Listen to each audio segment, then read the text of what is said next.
So we have just talked about the three options someone has when they are pregnant. But what if you choose parenthood and after giving birth realize you're not ready to be a parent?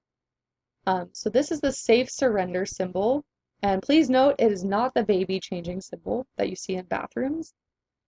Um, so the safe surrender law in California says that the parent or lawful guardian of a newborn 3 days or younger may bring the newborn to a safe surrender site.